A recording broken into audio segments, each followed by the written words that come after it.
Da, ali se radi kako se radi. I dalje, vi ste bili sudski veštak u tom periodu, to se veštači koliko često, kako, mislim, ja ne razumem kako može da izgleda sudsko veštačenje koje traje decenijama i dalje nema završnicu, nema zaključak, nema kraj.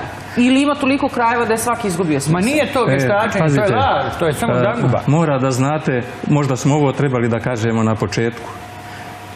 Srebrenica je projekat. Jeste. To je projekat koji će da traje, mi ne znamo koliko još godina. Ali on je osmišljen, isto događaj u Sarajevu, Merkale, Samiskina, Tuzlanska kapija, Račak ovdje kod nas, to su sve deo jednog projekta koji je osmišljen, ali toliko dobro osmišljen, čak je osmišljeno i kako će Srbi da reaguju u određenim situacijama. Đavolski dobro osmišljen. Đavolski, što se kaže, dobro osmišljen. I sad, kad mene pitaju ovdje ljudi u Srbiji, svake godine 10. 11. jul gledaju, znači, šta se dešava u Srebrenici, gledaju ukope novih žrtava. Objasnite mi te redovne ukope. I onda oni kažu, pa kad će ovo, generale, gde sve pronalaze? Pa ja njima kažem, u depou u Srebrenici. Kakvom depou? O čemu pričate? U Srebrenici postoji depo gde se nalaze kosti žrtava. Dobro. I, recimo, normalno bi bilo da sve što je prošlo kroz one sudske analize, autopsije, stručne, znači, utvrđivanje DNK i tako dalje, da se to sve jedne godine izvrši ukop toga. Ne. Ove godine je 30 i nekoliko...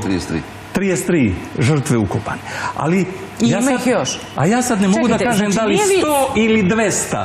Ih još ima u depou. Čekajte, jer projekat treba da traje i dalje. Čekajte, znači nije vic novinara koji kažu oni imaju lager ljudskih ostataka da bi svake godine imali šta da šetaju.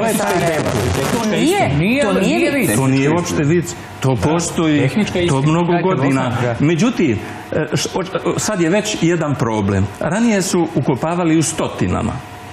Ali sad kad vi vidite broj žrtava, pa oni ljudi koji, ja recimo kao veštak, kod mene su dolazila dokumenta kompletna muslimanske strane koja su zaorobljena iz 28. divizije, zatim dokumenta srpske strane i međunarodna dokumenta. I vi sad već dolazite u problem.